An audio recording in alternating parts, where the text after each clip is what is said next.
Good evening. Thanks for joining us. I'm Megan Roberts. A major mining project in southeastern Yukon was back in court this week, this time for Casca Nation to appeal a ruling that said it was mostly adequately consulted prior to the project's approval. Jackie Hong has more. A lawyer representing the nation argued Thursday that the ruling contained major errors, including findings that the Crown didn't need to consult on economic feasibility, despite it being a major Casca concern, and that the Casca were being difficult during the consultation process. Canada and the Yukon cleared Kudzukaya through the socioeconomic assessment phase in 2022. The Ross River Dene Council took that to court on behalf of Casca Nation. It argued it was not properly consulted. Kudzukaya is located in an area that Casca consider sacred and is a key area for wildlife, including the Finlayson caribou herd.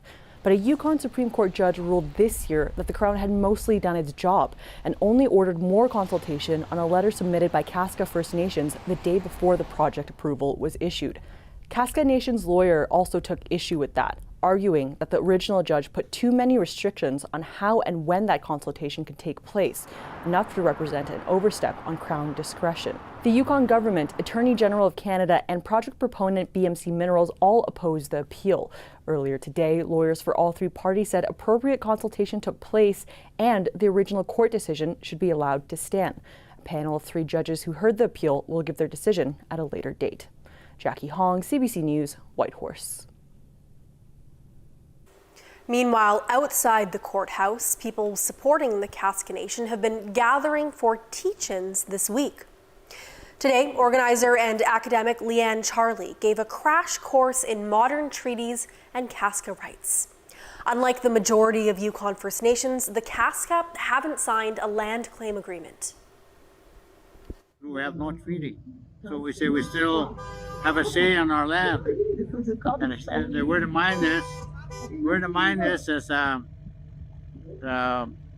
caribou concern, water concern, vegetation, our medicine concern, and all of these things that we use on the land. We want to be heard, I guess. We want to be able to have a say. It seems like we're saying things, but nobody's listening. That from a teach-in on Casca Rights outside the Whitehorse Court. A Dawson City man guilty of manslaughter was sentenced today.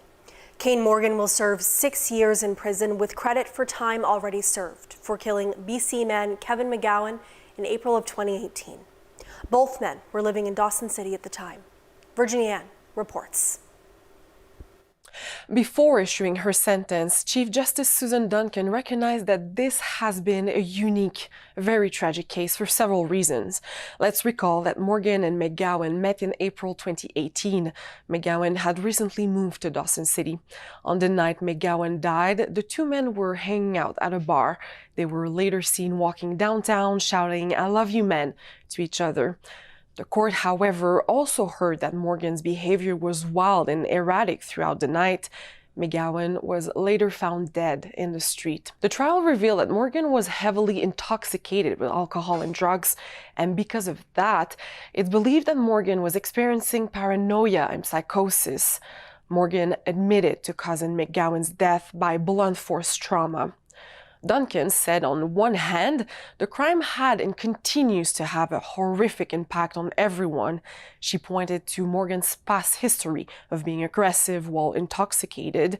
Duncan said that Morgan knew the personal risk of using substances and that McGowan wouldn't be dead if Morgan hadn't been intoxicated that night. But Duncan also recognized that the crime led Morgan to completely change his life over. Morgan has been sober ever since and has become involved in his community. Morgan will be spending the next 6 years in prison with credit for time already served in pretrial custody.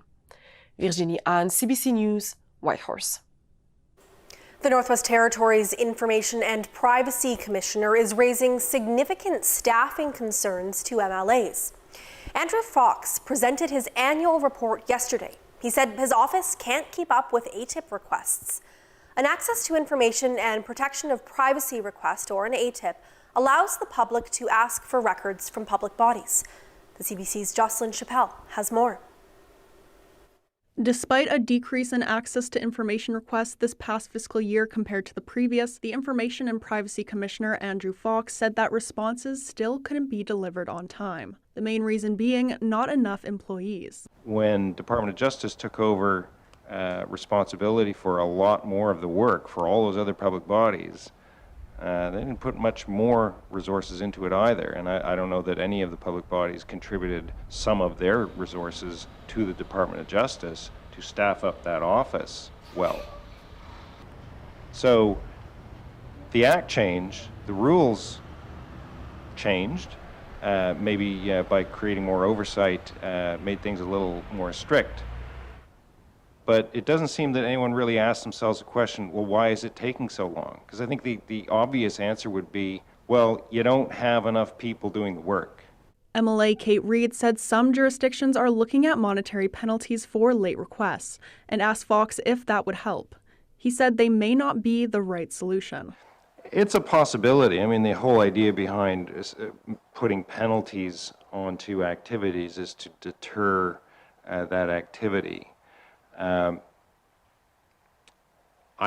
personally am not that convinced that AMPS would help much, because you're talking about a government finding itself. Fox acknowledged that MLAs on the committee have limited actions, but hopes his message will reach those who have more of a say. The Access and Privacy Office has not seen an increase in staff since taking on its duties in 2021. The ATIP Act is up for review within a year and a half. Jocelyn Chappelle, CBC News, Yellowknife. Pharmacists in NUNAVUT might be granted more power to serve NUNAVUT. That is if proposed changes to the territory's Pharmacy Act go through. The changes would allow pharmacists to prescribe certain medications and administer vaccinations. They're meant to help align NUNAVUT with other jurisdictions in Canada. NUNAVUT Health Minister John Main says the changes could help ease some of the strain on other healthcare workers, like nurses and doctors. Allowing pharmacists to carry an additional piece of the load, allowing them to expand their scope of practice a little bit. Main says that pharmacists being able to give vaccinations would have helped during the COVID-19 pandemic. The new legislation would also include an enhanced complaints and disciplinary process. The GN is currently seeking feedback from the public on the proposed changes. After 2 months, residents in Nahanni Butte NWT no longer need to worry about high manganese levels in their drinking water. A public health advisory today let residents know that their water is now safe. The update comes 2 months after the NWT warned people to be careful with the water. High levels of manganese meant anyone who's pregnant, as well as infants and children under 5, were not supposed to drink the water. Today's update says a new water filtration system has been installed in the community, and manganese levels are below Canadian drinking guidelines. The update also suggests residents and businesses flush and clean their home tanks in case of buildup. The Yukon government announced today that the territory's long-awaited fiber optic line is finished. Underground and underwater, the cable runs nearly 800 kilometers all the way from Dawson City, Yukon to NUNAVUT NWT. The hope is that the project will ensure more resilient internet access for Northerners in both territories. The government of the Northwest Territories runs a Mackenzie Valley fiber link from Fort Simpson to NUNAVUT, and that line has had its own challenges with forest fires and disruptions over the last number of years. And so this line will not only benefit Yukoners, but all the communities in the Beaufort Delta, the Gwich'in communities, the Nunavut communities that we serve via NUNAVUT, and then all the communities down the Mackenzie Valley. The announcement comes after a series of outages throughout the summer that frustrated Yukon residents. The outages also provoked a strongly worded letter addressed to Bell Media from the Yukon Premier. Northwest Tel will lease and operate the $85 million backup line over the next 2 decades. The Prime Minister attacked the leader of the NDP today, saying Jagmeet Singh has no idea what to do about climate change. Justin Trudeau's comments follow the party's decision to pull out of an agreement to support the Liberals in Parliament. As David Thurton reports, Trudeau is defending the government's carbon tax, which came under fire this week. At an event showcasing space tech, the Prime Minister talked about a very down-to-earth issue, the carbon tax. I know there's a lot of people really disappointed with the NDP playing simple politics, walking away from progressive values, walking away from the fight against climate change. Justin Trudeau ripping into the NDP leader after Jagmeet Singh was unclear if he would keep the federal carbon tax and rebates. We want to see an approach to fighting the climate crisis where it doesn't put the burden on the backs of working people. Now, another NDP leader is backtracking. A lot of British Columbians are struggling with affordability. British Columbia's premier making a significant flip-flop, committing to scrap the province's consumer carbon tax if Ottawa drops the requirement. The political consensus that we had in British Columbia has been badly damaged by the approach of the federal government to this issue. What we're hearing is what politicians are going to do less. This environmentalist says the NDP is bowing to pressure. What we're not hearing about is what they are going to do more to help folks navigate the impact of rising oil and gas prices on their wallets, while at the same time reduce emissions to tackle the climate crisis. Carbon taxes are supposed to encourage Canadians to buy more efficient cars, but for Conservatives, it's just about making life more expensive. We need a carbon tax election now. Give Canadians hope that once again we can bring home the country we love. New Democrats still back a carbon price on big industries, but it's hard not to see politics at play here, as the federal NDP tries to distance itself from the Trudeau Liberals and the BC NDP faces a tight provincial election campaign. David Thurton, CBC News, Ottawa. The threat of an Air Canada pilot strike has travelers across the country worried and wondering what to do. The airline says it would affect about 100,000 passengers a day. It says it'll start notifying customers today if any flights are canceled, as it prepares for the possibility of a strike or a lockout next week. Nisha Patel has the latest. Daniel Chu didn't want a shutdown to ruin his travel plans. We want to choose to change our flights just to avoid the risk of, missing out the flight. So his family is flying to Tokyo 2 days early to start their vacation. It is a bit stressful, we have to all get approvals from managers, to take an extra day off and then just scrambling around. Air Canada and its pilots union have been in contract talks for more than a year, but wages are still a big sticking point. If they don't reach a deal by this weekend, either side could move forward with a lockout or a strike next Wednesday. Air Canada has warned it could start canceling flights on Sunday to prepare for a shutdown. The airline has already stopped accepting some cargo.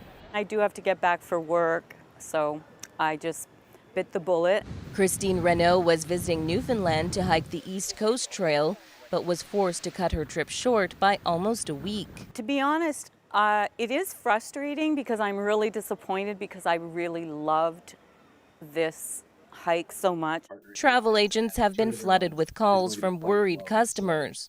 For a lot of clients who are financially able to, booking refundable fares on alternative airlines ahead of time has kind of been our best course of action. While business, industry, and tourism groups have said there could be costly impacts on travel and trade. Air Canada has called for the government to step in, but the Prime Minister insists it's up to the company and its union to work things out. So I know every time there's a strike, people say, get the government to come in and fix it. We're not going to do that. We believe in collective bargaining, and we're going to keep pushing people to do it. Passengers who might be affected can get travel credits or rebook flights for free within certain dates. Though with the deadline looming, how widespread the disruption will be is still up in the air. Nisha Patel, CBC News, Toronto. Breaking news that shapes your world. With local CBC Radio 1 Live to connect us closer to home. It's news you can trust, delivered when you want, where you want, on the CBC News app. Download for free.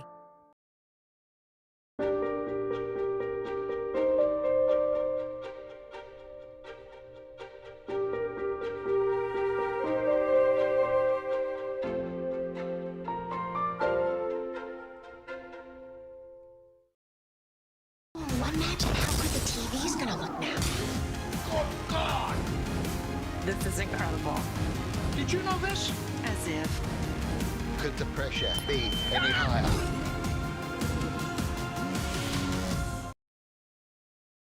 Moments that are so on trend right now. Ticket pricing, artificial intelligence, being a Swiftie. Commotion, available now on CBC Listen or wherever you get your podcasts.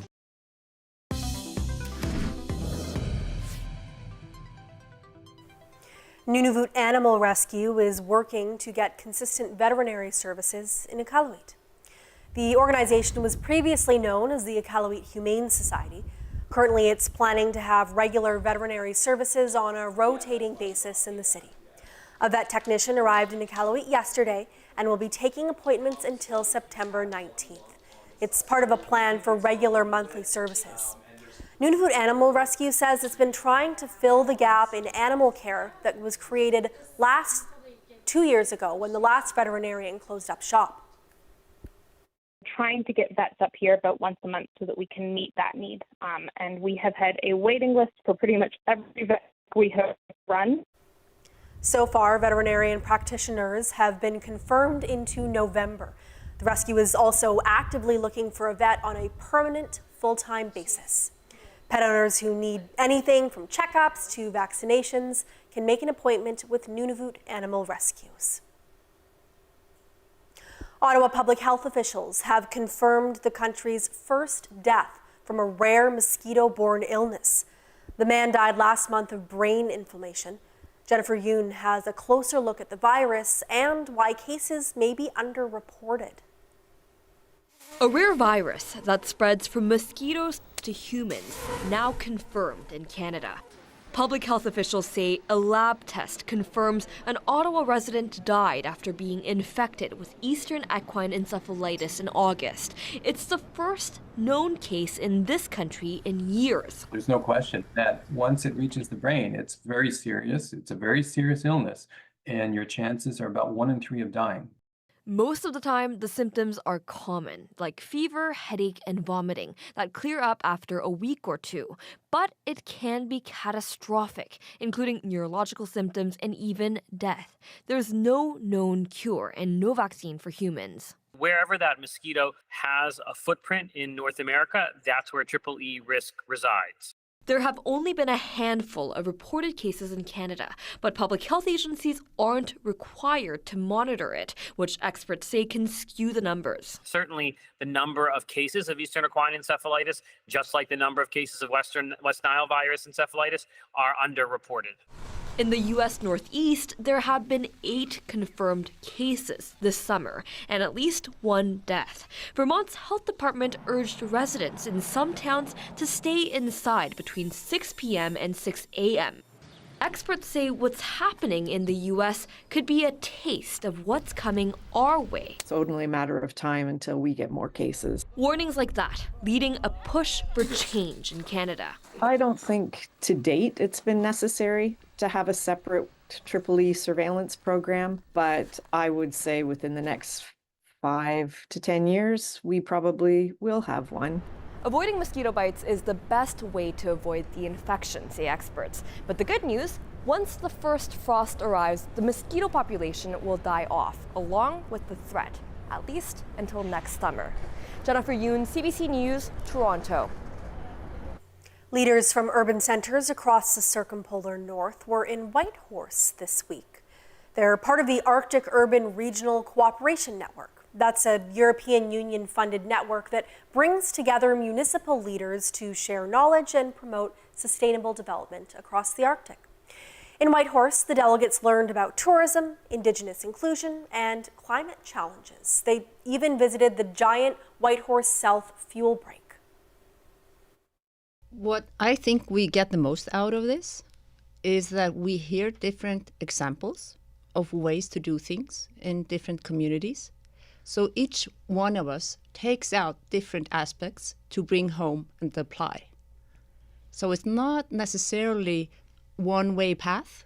Everybody here is going to do the same thing when they get back home, but using the knowledge that we get here. Delegates from Finland, Sweden, Norway, Iceland, Greenland, the Northwest Territories, and Alaska took part in the trip this year. The new Alberta Inuit Women's Association in Edmonton is looking to create a council of elders. It's hoping to recruit one elder from every region of Inuit NUNAVUT and an elder who lives in Alberta. The association says it has a clear picture of what it's looking for. We want them to know who we are as Alberta Mute Inuit. You know, they should have a little connection to who the people are that live here in Alberta, the Inuit people that live here in Alberta. And they also should practice and know about the Inuit ways. The association has been getting the word out through this infographic in English. Next, it wants to do media interviews.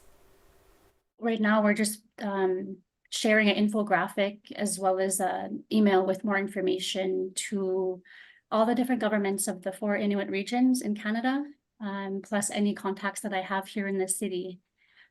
We also have 2 social media pages that are fairly new.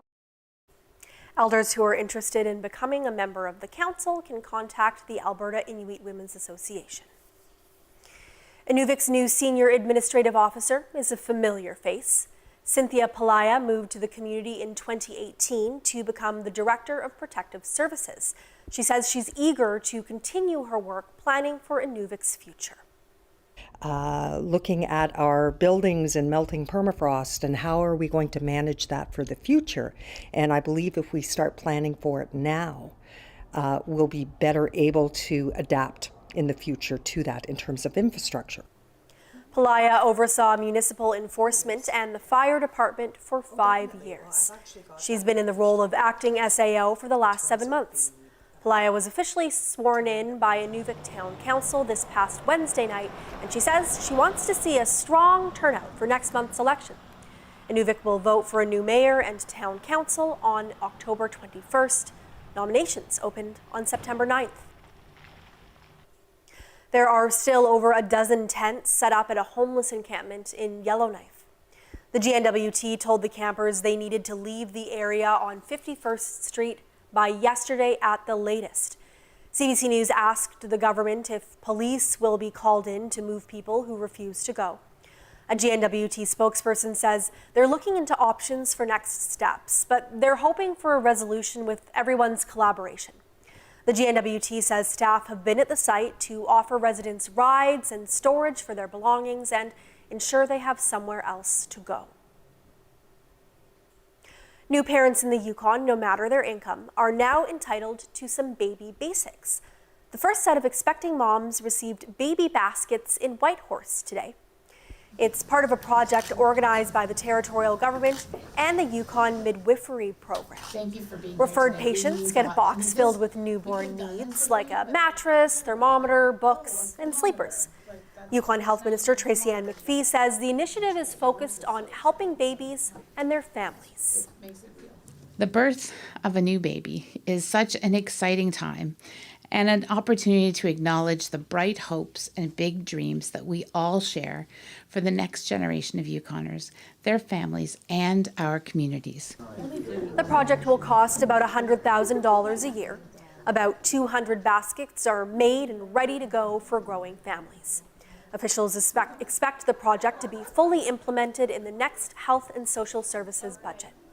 Those interested in a basket can get a doctor referral or go to the Yukon government website.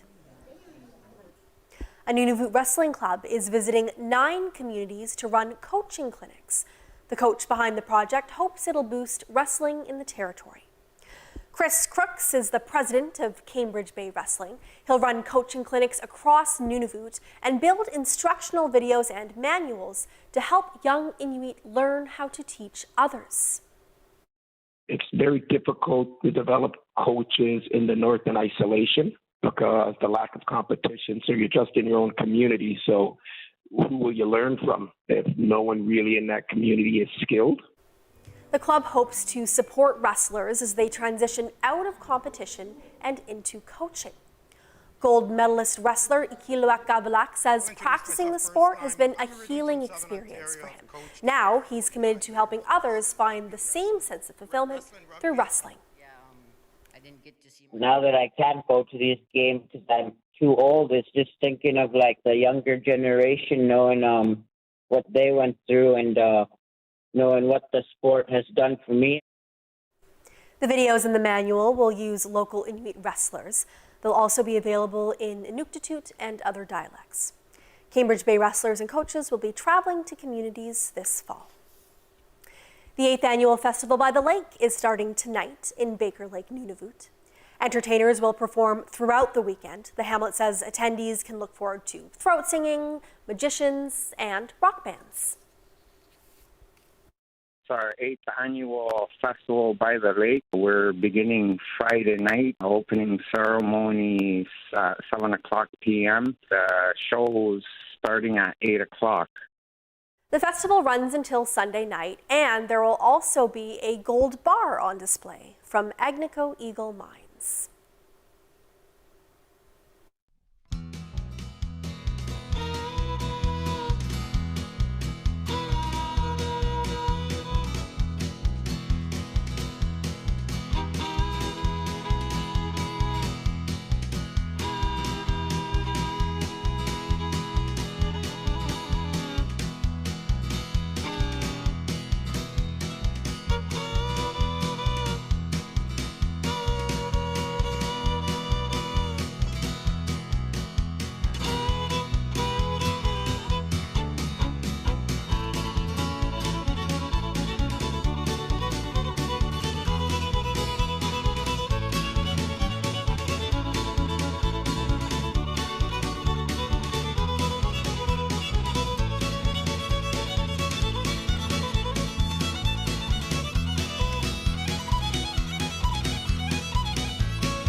And that is Northbeat for tonight. For news anytime, go to cbc.ca/north.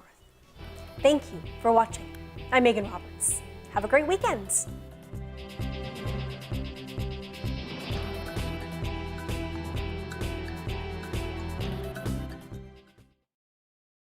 I'm such a fan of this show. Listen to the podcast, Q with Tom Power. The story itself is so unbelievable. The industry wasn't set up for me to thrive in. The presence I feel now is not something that I believed to be possible in the past. So many people thought I couldn't do it. They doubted me. I felt like I ripped my whole heart out. I didn't realize how formative 25 to 30 would be. I have to kind of repress my own self-doubt. You're one of my favorite interviewers. I was pumped. Get out of here. Q with Tom Power. Available now on CBC Listen or wherever you get your podcasts. Hi. Yeah, you can come on over. I'll be right there. I feel better already. It's got to come from the heart. I will cry.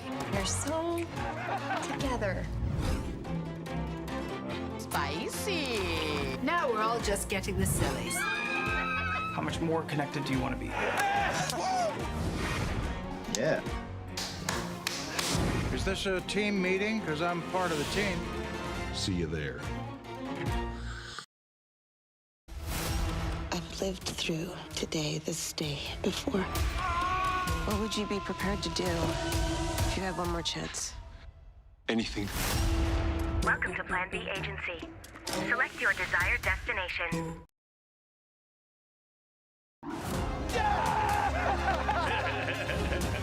And spoiler alert. Cut to.